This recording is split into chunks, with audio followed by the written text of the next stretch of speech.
Welcome back, Commanders! This is the second episode of our special Robot's Birthday series. For a whole week now, we've been following the progress of the 5 major corporations in the Martian robotic games. It's time to sum up the results of the first round and see which of the 5 has pulled ahead by destroying the most enemy robots and by getting your votes. Remember, each vote on the website equals 100 takedowns in the game. And so, the DSC thanks you for your cooperation, Commanders. Special rewards will be deposited into your accounts throughout the next week of the games. Don't forget to collect the rewards in the in-games news section. Speaking of rewards, this video has a giveaway as well. Watch until the end not to miss it. But that was just a warm-up. What's next? We all know that team play wins the fight. Well, the second week of the games offers you just that. Assists.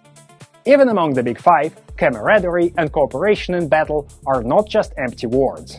As before, every assist earned by a robot from each corporation will be counted. And exactly 1 week from now, on Tuesday, April 28th, the winner of the second week will be announced. We'd also like to remind all commanders that the skirmish rush continues. This Friday it will feature the classics Schütze, Golem and Boa. But there is a catch. The speed is fixed at 100 km per hour. Compete for rewards in this frantic chase and prove that these oldies still have some fire in them.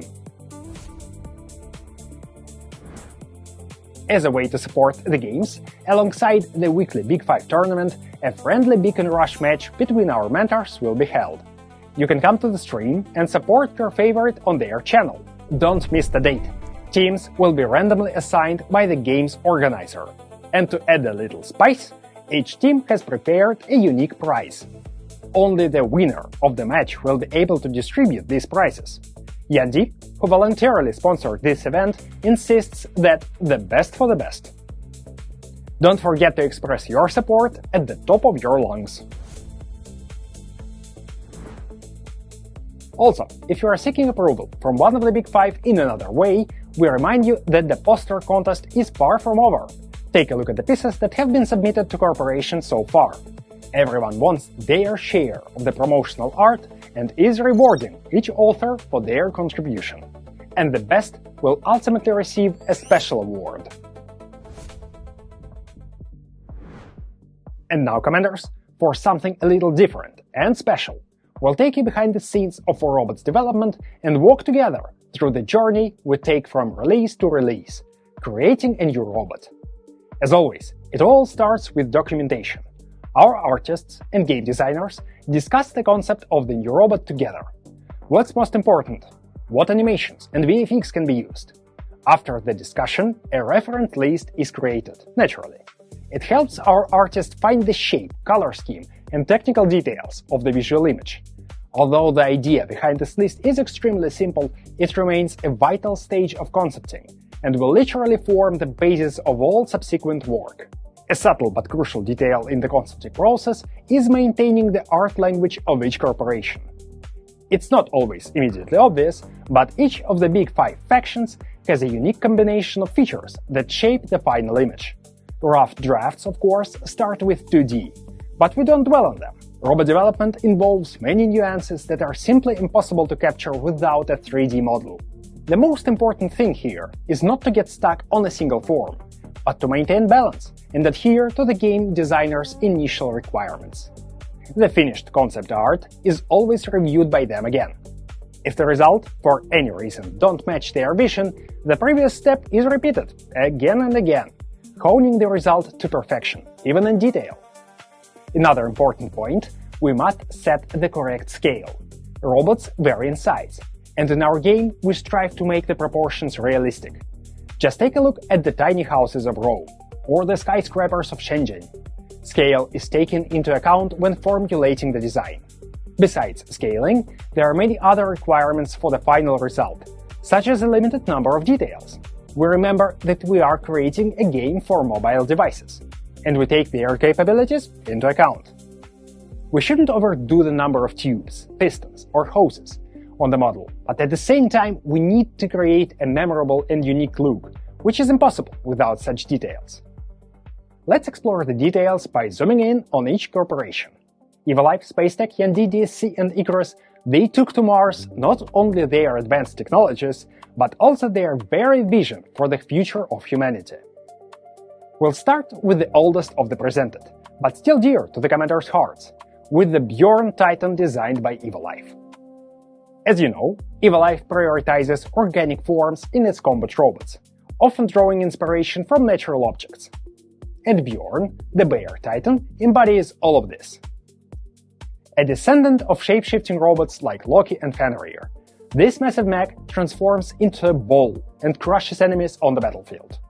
The designers achieved technical perfection without sacrificing the bestial form of their concept, even if it has been minimized over time.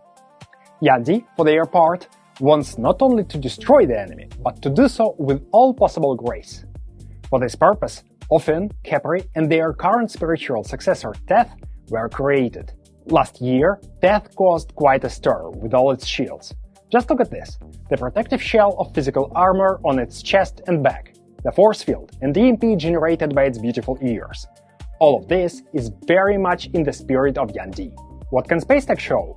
These guys are always at the cutting edge of technology. Harmonious forms and pragmatism merge into the precise rhythm of their perfect high-tech machines. Just look at Rex, a predatory cockpit reminiscent of a dinosaur's maw, powerful legs with a pronounced exoskeleton, and his signature built-in shotgun, of course, an acid shotgun, because there is no such thing as just with Spacetech. Icarus, complex guys, but always deadly effective. Unlike the others, they already live in a cyberpunk world. Just look at their virtual cities. The multifaceted, sharp shapes characteristic of Icarus are perfectly reflected in their latest creation, Anaxor. Everyone yearns for Earth. The Icarus engineers are no exception, so their newest radar is based on a dragonfly. Like a common Earth dragonfly, Anaxor is perfectly balanced yet fragile apex predator. Look at its body and the placement of its weapons. They are designed to balance the robot during takeoff. After takeoff, its legs would get in the way, so Icarus tucked them in. And to ensure the robot stays in the air and doesn't become an easy target, the engineers gave Anaxor a massive cockpit and a defensive mechanism generator on its back. And the DSC. They've elevated the rationality of form and the utility of tools to absolutes. Their engineers don't bother with gold decoration or smooth curves. They are focused on combat. You're already familiar with the Hestatus. This robot reminded many of what a stasis barrier is. Look, no decoration, just solid armor. Here is a built-in machine gun, and there is a built-in rocket launcher. The DSC believes that weapons rule, and they are often right. But weapons need protection too, so they added a little bit more armor. So, that's all we wanted to tell you today, at least regarding the design. Thank you for joining us on this journey, and we really hope you've discovered a new side to the familiar war robots. It's always nice to lift the veil of mystery and discover what familiar designs looked like before they became available to our players. Speaking of availability, this code has 200 activations, and entering it on warrobots.com/redeem will add the brand new Fahrenheit weapon directly to your account. One weapon per account, as usual. Hurry, because the corporation's generosity is limited.